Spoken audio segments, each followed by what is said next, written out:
Very good. Okay, so our next performer is going to put a smile on your face. He is working all over Southern Orange County right now. I'd like you to give him a warm welcome and put your hands together for Mr. Kent Ricotta. Hey guys, give it up for Mario. He's the funniest dictator I know. Oh man. You guys ever find out something about yourself when someone else notices it before you do? Those are never flattering revelations. It always comes in the form of some backhanded comment like, well, I just think it's fantastic that you have the confidence to not wear a bra every day. Even though you're a 25-year-old man on your 7th year of community college. You just go out there and get it. Thanks, Grandma. I'm 30. I don't know which part of this is more disappointing. And you know what? Most of the time, it's something people let slip unintentionally. And that's the worst, because they're not saying it to be mean. It's just the truth. And from what I can see, usually the truth hurts. Imagine taking your wife out on an anniversary dinner. It's a night she's never going to forget. You lean over that candlelit table, you take her by the hand, and you whisper into her ear, "Hey, Jennifer, you have some artichoke dip caught in your mustache. It's really gross. If you'll excuse me, I'm gonna be sick." And you know, I found out a lot of interesting things about myself this way. For example, I could have gone my whole life not knowing that I cry when I make out with someone.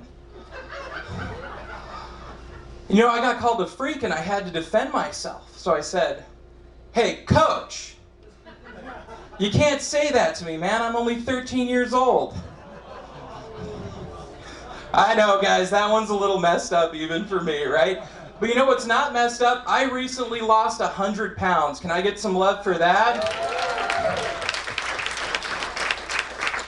And that is the exact lie I tell people in the store when I rock up to the counter with a family pack of Cheeto Puffs. But I've never gotten an applause for it before, so thank you. It's great for my self-esteem. Usually the response I get is, "Good for you. You did it. You put in the work and you got the result. Here's a Snickers on the house. God bless your soul. You probably don't even remember what it tastes like." That's usually the reaction I get, but it's not always the reaction. A couple of weeks ago, I was at Ralph's, and I was picking out a Tuesday afternoon pint of Ben & Jerry's, as we all do. Out of the corner of my eye, I noticed this very fit guy standing next to me. Now, he's also buying what I would describe as an ice cream product, but I mean, it's really just frozen coconut gutter water that tastes like sadness. Not the same thing.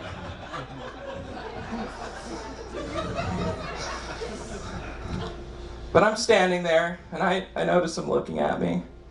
So I lay out the old, you know, I recently lost 100 pounds. This is kind of a reward to myself. I'm celebrating. And he says, "Good for you, man. Good for you." But then he takes the ice cream out of my hand and he puts it back in the freezer. I'm like, "Dude, what's up with that?" He says, "Between you and me, bro, plan on celebrating when you lose the next 100, okay?" Ah! I blacked out. I was down. A bag boy had to get a roll of cookie dough and snap it under my nose to bring me back to life.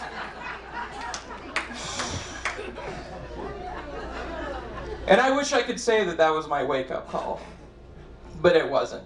Guys, I bought the ice cream. Cherry Garcia, screw him.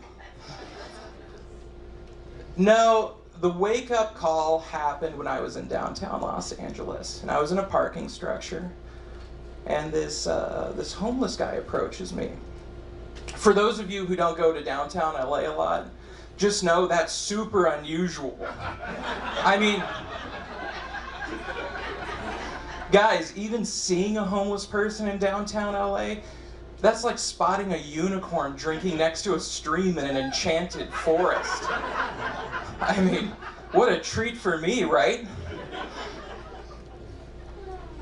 But he walks up to me and he asks me if I have any money.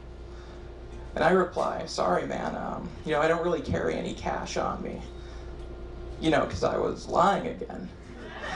And I have seen the people here tonight. I am not the only person to use that line, and I am confident in saying that. But he does something unusual at that point.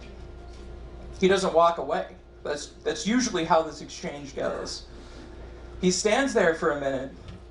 He looks me up and down, and he goes, this is totally true. He goes, man, you big as hell. When are you gonna turn your life around?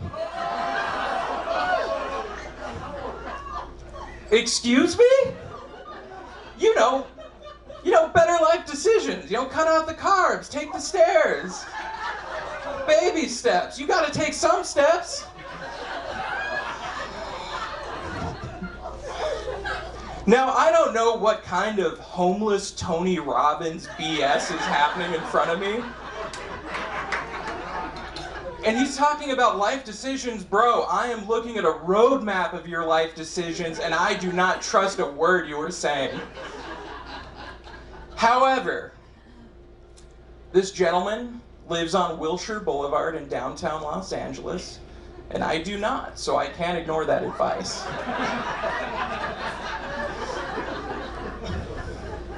I'm still on the fence about it, guys.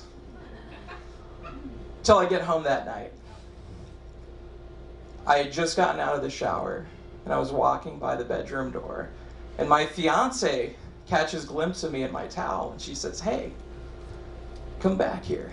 So I come back there, and I'm leaning there against the door, and she says, you are so hot when you have the confidence to not wear your bra. Baby, it is amazing. Has anyone ever told you that you have the body of an African fertility goddess? Damn! Guys, I didn't eat carbs ever since. Hey, I appreciate it. Thank you so much, Dells. You guys have been great. Great group of comics. Thank you so much.